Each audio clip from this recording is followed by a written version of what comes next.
So seeing as I'm still in Iceland and can't really film any playthroughs or anything like that for the time being, I thought I'd film a nice Q&A video with the sea in the background and just answer some of the questions that I've gotten both through messages, comments, in person, etc. Some of these are very new, some of these reach back to the release of Patron Saint of Lost Causes and Split AM. So let's get some A's for those Q's and let's roll that intro.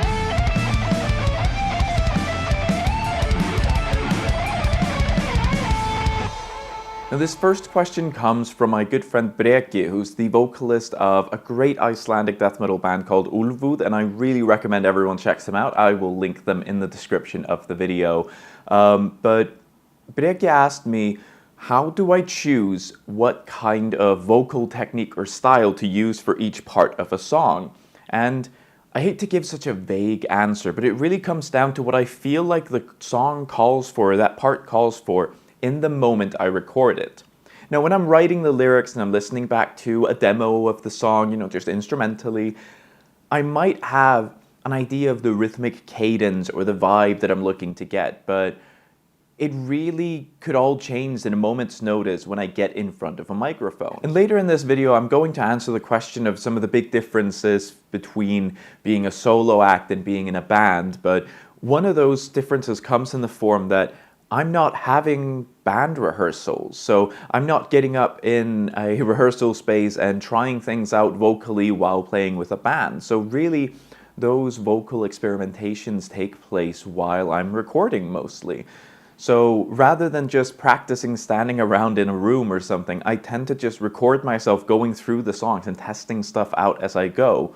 And often I'll find that that is when the song sort of calls for something specific. Sometimes it's something that just comes out naturally, sometimes it's something that I then go away and practice for a bit, but overall, it is very much an in-the-moment decision. With that being said, there are definitely times where I go in with a really, really clear idea based on what I feel best represents the part, or maybe there's a cool juxtaposition, like in the end of A False Embrace, the clean guitar with the screams on top. That was definitely something I knew immediately as I wrote those lyrics and as I wrote those parts. I was like, I know exactly what I want to do there, and I kept at it.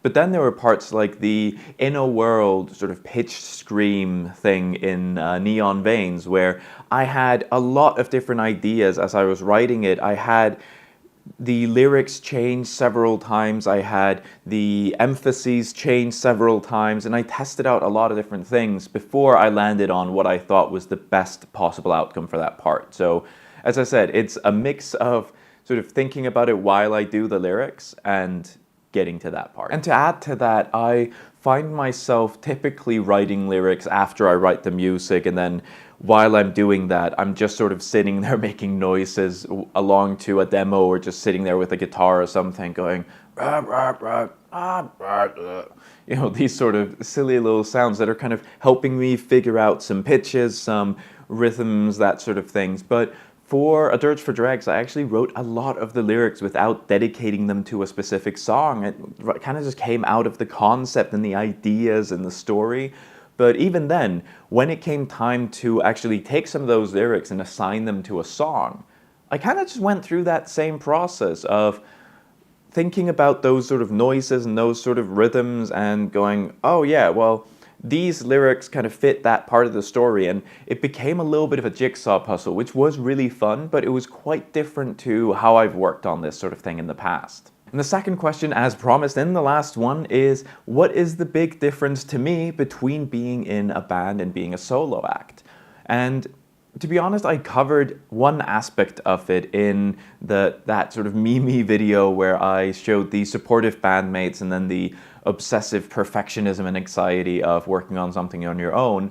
But what that did not touch upon is how having a band, even if you are the only songwriter, how having that band around you can change the way you compose and arrange music. And what I mean by this isn't just that you compose for your bandmates or with their skill sets or strengths and weaknesses in mind, which is absolutely the case, but the other facet is that every band I've ever been in has always had at least 2 to 3 rehearsals per week. And when you write a song, even if you're the only one writing it, like I would show up with a fully written song and give everyone sheet music, and we would then play the song together. And when you play it as a group, you start noticing things, and things start to evolve the more often you play it, and then you play it live, and by the time you would get to the stage of recording it, the song might have changed a lot, even if it is, again, you taking that music, going home, fixing it or making those alterations, and then bringing it back to practice. But when you're on your own, you kind of have to force yourself into doing that. Like with the first album, I didn't really do that. With Patron Saint of Lost Causes, it was very much, I wrote something, I demoed it, I fine-tuned it a little bit, and then I wanted to get it out. And that album was very much a sprint. I needed to get something out. But with the Dirge for Dregs, I tried to simulate that vibe. I tried to bring that sort of rehearsal space energy a little bit into my own little existence. And the way that I did that was something I talked about in crafting or constructing a concept album, that video that I released recently, where I talked about sort of trying to remember things and recording myself trying to remember them and sort of jamming these ideas a little bit more and giving myself the space to do so. And in giving myself that space, I found myself coming up with different ideas and also fine-tuning older ideas. And a lot of the songs were actually demoed and then re-recorded entirely, which is something I didn't really do except maybe with one song on Patron Saint of Lost Causes. So I tried to give myself a little bit more of that band feel or that band process more than a feel maybe, because the one thing that I'd say I miss the most, or maybe the two things I miss the most from being in bands, is playing live. I do really miss that, but you know, the idea of recruiting a band for Kilpre to play live seems very daunting and not necessarily what I'm after right now. But the other thing is just sort of jamming, getting in a rehearsal space and just playing with other people and improvising and thinking of things on the spot and experimenting. That's definitely the big thing I miss from it. But what I don't miss is losing a member and feeling like you're starting from square one, or having to arrange for everyone to show up at the right time for rehearsal and making sure everyone agrees with what's going on, etc., etc. I remember once hearing Chris Story, the lead guitarist of All Shall Perish, describe being in a band as being in a polyamorous asexual marriage with your bandmates. And I really love that vivid imagery of that analogy. And also it aligns very well with what I've often described to people as being one of the struggles of maintaining a band. And I've said to people that have never been in bands, like, you've been with a friend or a significant other and tried to decide what to have for dinner and struggled with it, right? And pretty much everyone has. And then you kind of follow that up with, well, imagine doing that, but it's 3 times a week, and it's not one other person, it's 4 or 5 other people. And it's not just deciding what to have for dinner, it's what kind of music to play, when to rehearse, what to rehearse. Do we have a look on stage? How much money are we going to spend on studio time? Is everyone putting the same amount of effort in, etc., etc.? That last part is one that's quite important, I think, because I've often burnt myself out on being that person who's trying to take responsibility for everything.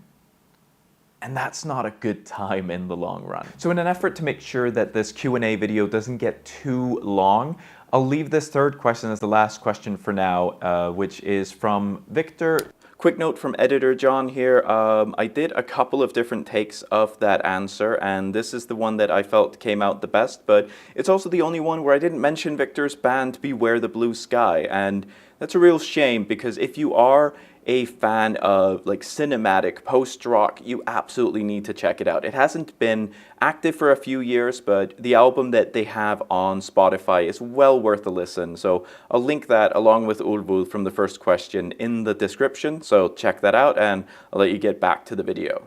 Asking me whether I was a founding or original member of the Icelandic band Sykurpúðarnir, or as he translates it in his comment, the Sugar Pillows. And the short answer is yes, I was. But Victor knows this, and the reason Victor knows this, to give you some context, is he was also an original member of this project, and Victor was actually the person who taught me my first couple chords on the guitar, and was a member of the first few bands I was ever in, and we were playing together on and off from our teens to our early 20s. Victor was the first person in our friend group who got an audio interface and some recording equipment, and myself, Victor, and a couple of our friends started messing around with it because we wanted to learn how to record and release music. And this Sugar Pillow project was our sort of jokey attempt at just making whatever we thought of. And the first song we ever recorded was called Baram Bam Baram, which was an onomatopoeia of the riff that Victor was playing in that song. It was a very simple riff. I could probably play it off the top of my head right now. And over that, 14-year-old me did the best impression I could of Tom Araya's opening scream in Slayer's Angel of Death. And this was just a silly little thing that we played around with, but we recorded a lot of different stuff. Like, I wasn't involved in all of it, but we did a lot of different fun things that were just musician teenagers having fun. And I really do look back on that as a really fun experiment. And I remember one thing we did was we set up a project and each of us went into a room separately to record without knowing what anyone else recorded, and then we listened to it together afterwards, and yeah, the results were terrible, but it was a lot of fun. I actually think Adam Neely and Bent Knee did a video about like compositional games where they talked about a similar idea, except they were smart and decided on like a tempo and a key. We just did some bullshit and it sounded like noise on top of noise, but it was a lot of fun as a process for us to do. So that's it for this batch of questions. I know it was only 3 this time, but I felt like the answers were a bit long, which I take full responsibility of. I guess I love the sound of my own voice a little bit here, but I do enjoy making these, and if you have questions about something specific, then I'd love to enjoy making these in a way that's even more enjoyable for other people. So get your questions my way, whether by comments, messages, whatever. I do love making these sort of videos and talking about this project that I'm so passionate about and creativity in general. So I'll be sure to follow this up with another one. Who knows, maybe the answers will be just as long, maybe longer, or maybe on that list of questions, maybe I have a few that I could do a bit of a rapid fire round with. But until then, keep those questions coming and I'll see you in the next one.